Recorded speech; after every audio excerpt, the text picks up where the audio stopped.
मेरा नाम professor KG. Suresh, कुलपति माखनलाल चतुर्वेदी राष्ट्रीय पत्रकारिता एवं संचार विश्वविद्यालय भोपाल। इससे पूर्व मैं महानिदेशक था भारतीय जनसंचार संस्थान के और दूरदर्शन में वरिष्ठ परामर्शदाता संपादक।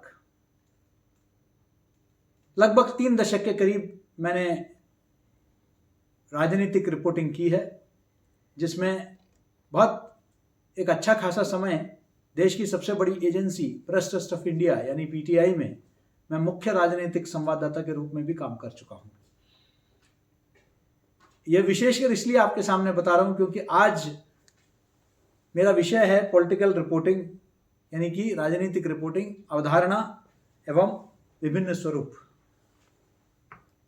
मेरे युवा मित्रों, चाहे वो रेडियो या टेलीविजन के माध्यम से हो, अखबारों के माध्यम से हो या सोशल मीडिया के माध्यम से, आप आज के तारीख में रोज खबरें देख रहे होंगे कि उत्तर प्रदेश में क्या हो रहा है, उत्तराखंड में क्या हो रहा है, गोवा में क्या हो रहा है, मणिपुर में क्या हो रहा है, पंजाब में क्या हो रहा है। क्योंकि इस वक्त इन सभी प्रदेशों में जो है विधानसभा चुनाव हो रहे हैं और इससे संबंधित हर प्रकार के रिपोर्ट जो है आज हम लोगों को पढ़ने को, देखने को, सुनने को मिल रहा है।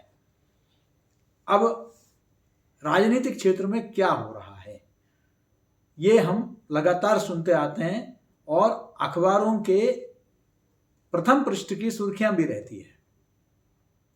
और इसी प्रकार समाचार बुलेटिन जब होता है टीवी में, तो उसमें भी प्रथम पृष्ठ में जब भी बुलेटिन होता है तब आप देखते हैं कि सुर्खियां होती है। क्या राजनीतिक रिपोर्टिंग का मतलब सनसनी फैलाना है? क्या राजनीतिक रिपोर्टिंग का मतलब आपस में राजनीतिक दलों का जो संघर्ष है उसको दर्शाना है या इसका कोई और मायना है? आइए समझने की कोशिश करते हैं कि यह राजनीतिक रिपोर्टिंग है क्या या उसका उद्देश्य क्या है। राजनीतिक रिपोर्टिंग का उद्देश्य एक लोकतंत्र में विशेषकर जनता को जागरूक कराना है, ताकि जनता अपना जब भी मतदान करे तो वो जागरूक नागरिक की तरह मतदान करें, कोई अनजान व्यक्ति की तरह नहीं, कोई ऐसे व्यक्ति की तरह नहीं जिसको कोई जानकारी नहीं है कि देश में क्या हो रहा है, राजनीतिक नीति निर्धारण के पीछे क्या सोच है, उसको वो सोच समझकर अच्छी तरह जांच परख करके वो अपना फैसला सुनाए। एक लोकतंत्र में अपने हक के बारे में जानकारी जो है हर नागरिक को मिलना चाहिए, अपने दायित्वों के बारे में भी। और कहीं ना कहीं राजनीतिक रिपोर्टिंग का उद्देश्य आपको एक जागरूक नागरिक बनाना है। इस बात को समझने की आवश्यकता है। अब राजनीतिक रिपोर्टिंग के बहुत सारे मायने हैं। राजनीतिक रिपोर्टिंग का एक बहुत महत्वपूर्ण बिंदु है जिसको हम कहते हैं कि संसदीय रिपोर्टिंग। यह संसदीय रिपोर्टिंग मतलब मात्र संसद का रिपोर्टिंग नहीं है, भारत के संसद का, बल्कि सभी राज्यों में जितने भी विधानसभाएं हैं इनकी रिपोर्टिंग भी उसी में शामिल होता है। याद रखें कि लोकतंत्र में 4 स्तंभ है। एक, आपकी विधायिका, जो सबसे महत्वपूर्ण है, क्योंकि जनतंत्र में लोगों द्वारा चुने हुए सरकार जो है वही सत्ता में रहती है, आवाम द्वारा, जनता द्वारा, और वो लोग जाते हैं विधायिका में। यानी कि देश का भविष्य कैसा हो, देश की कैसे कानून हो, देश के भविष्य के बारे में निर्णय लिया जाता है विधानसभाओं में, भारत के संसद में। इसलिए संसद बहुत महत्वपूर्ण है। दूसरा जो है कार्यपालिका, जो विधायिका जो फैसला लेती है उसका क्रियान्वयन करना या उसको अमली जामा पहनाना, यह कार्य है आपके कार्यपालिका की। तीसरा स्तंभ है न्यायपालिका। न्यायपालिका जहां आपको विधायिका से या आपको कार्यपालिका से न्याय नहीं मिलता है, आपके अपने व्यक्तिगत समस्याओं को लेकर भी आप जा सकते हैं, लेकिन जहां भी न्याय का सवाल होता है या कार्यपालिका और विधायिका के बीच में एक तनाव होता है, असमंजस्य होता है, ऐसे में भी न्यायपालिका जो है अपनी भूमिका जो है वो निभाती है। और चौथा स्तंभ है मीडिया। मीडिया जो है इन तीनों स्तंभों से कहीं किसी प्रकार का लोगों का शिकवे, उनके आकांक्षाएं, उनके जो सपने, इनको प्रतिबिंबित करती है, उनको अभिव्यक्त करती है, ताकि लोकतंत्र में आम नागरिक अपने बात को सरकारों तक पहुंचाए। जनता और सरकार के बीच में एक सेतु का काम करती है मीडिया। अब हम बात कर रहे थे विधायिका की। विधायिका में रिपोर्टिंग कैसे हो, वहां क्या हो रहा है, वहां की चर्चा कैसे होती है। वहां देखिए कई विषयों को लेकर डिबेट होता है। मुझे सौभाग्य प्राप्त हुआ है भारत के संसद में रात को 12-1 बजे तक बैठ के डिबेट सुनने का। उसको आम जन तक पहुंचाने का हमने प्रयास किया है।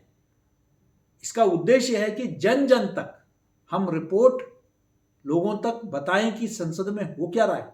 आखिर हम लोगों ने चुन के भेजा है, वो अपना काम कर रहे हैं या नहीं। विपक्ष की भूमिका क्या है, सत्ता पक्ष जो है उसकी भूमिका क्या है, सरकार की भूमिका क्या है, सरकार जवाब दे रही है या नहीं, संसद में इनका जो है या विधायिका में जो है इनका बर्ताव कैसा है, इनका रुख कैसा है, इनका कंडक्ट कैसा है, इनका बिहेवियर कैसा है।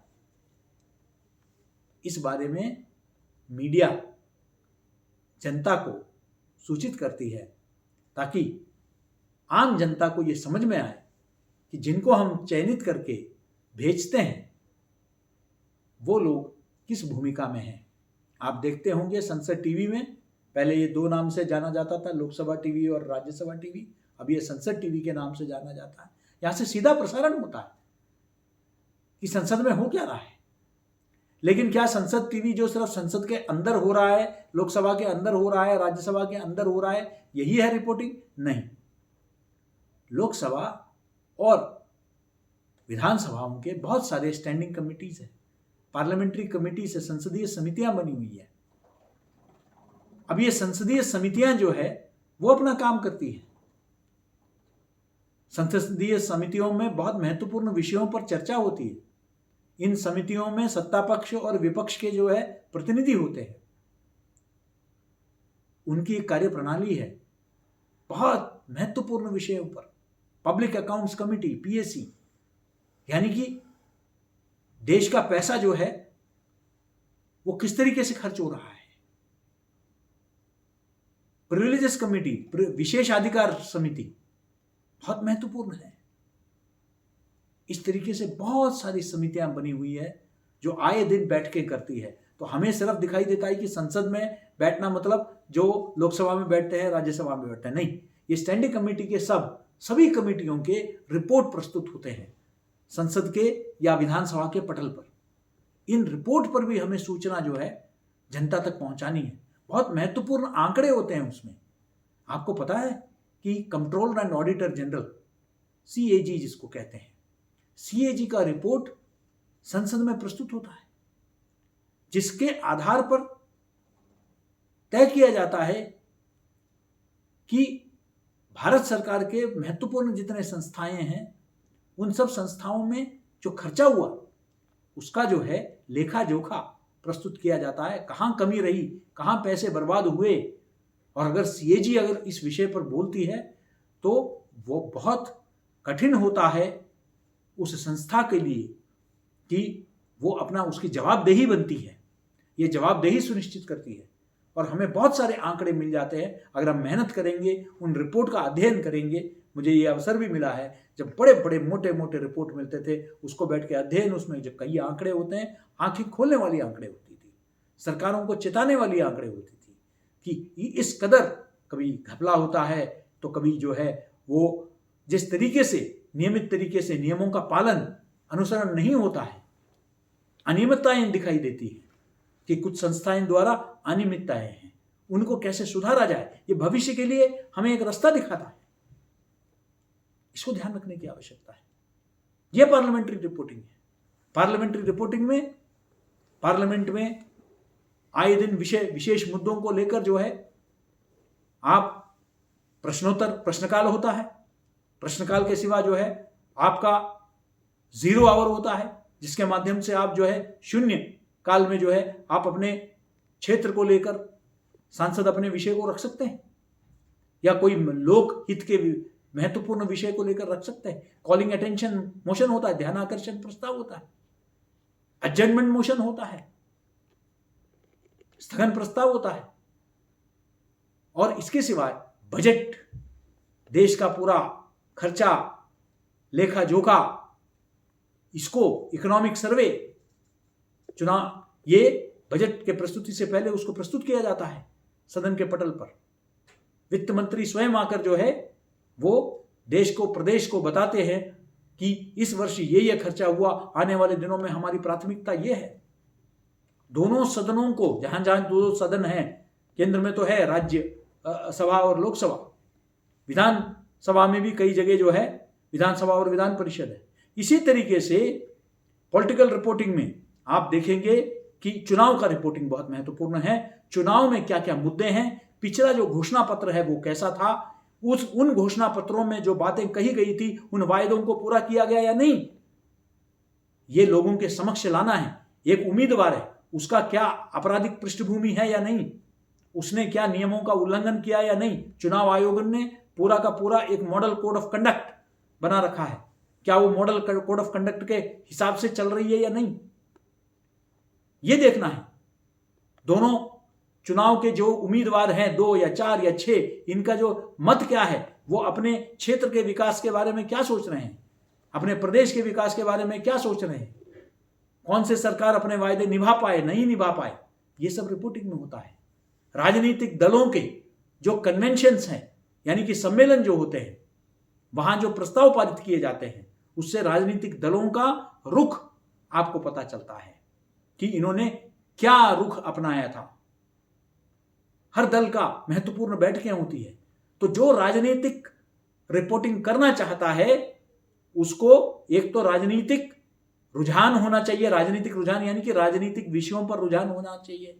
जरूरी नहीं है वो राजनीतिक शास्त्र का जो है छात्र हो, वो जनरल छात्र भी हो सकता है, लेकिन रुचि होनी चाहिए। दूसरा, अध्ययन करना है।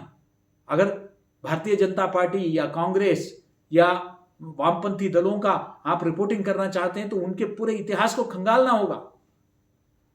उनके पूरे इतिहास को, कहां से शुरू हुई ये यात्रा, उसको समझना होगा। उनके बड़े बड़े नेता कौन थे, उनके जो पुस्तक है जिस पर वो विश्वास रखते हैं, आस्था रखते हैं, उनके जो सिद्धांत क्या रहे हैं, उनकी विचारधारा क्या रही है, इसको आपको समझना होगा। तब जाकर जो है आप उस राजनीतिक, आपका होमवर्क पक्का होना चाहिए, तभी जाकर आप सफल होंगे। अगर आप होमवर्क किए बगैर आप राजनीतिक दलों में, आपको समझना चाहिए कि अगर एक फैसला एक विशेष परिस्थिति में ली जा रही है तो वो क्यों लिया जा रहा है। 370 अगर कोई लगाता है तो उसके पीछे कारण क्या है, कोई हटाता है तो उसके पीछे कारण क्या है, वो कौन सा सिद्धांत है जिसके तहत जो है वो किया जा रहा है, कौन सा जो है नीति है जिसके तहत ये किया जा रहा है। ये सब राजनीतिक रिपोर्टिंग में जब तक आप गहन अध्ययन नहीं करेंगे तब तक ये संभव नहीं है। इसलिए उसके इतिहास को खंगालना जरूरी है, सामान्य ज्ञान रखना जरूरी है। अभी क्या हो रहा है अपने आप को हमेशा अवगत कराए रखना जरूरी है कि लेटेस्ट क्या हो रहा है उस क्षेत्र में। सिर्फ सोशल मीडिया और डिजिटल मीडिया से नहीं, बल्कि अब अखबारों के संपादकीय आपको पढ़ना जरूरी है, राजनीतिक पुस्तकें पढ़ना जरूरी है, राजनीतिक दलों का जो साहित्य है उसको समझना जरूरी है। तभी जाके राजनीतिक रिपोर्टिंग में आप एक सफल रिपोर्टर बन पाएंगे। आगे इस विषय पर कभी और बातचीत करेंगे। फिलहाल के लिए नमस्कार।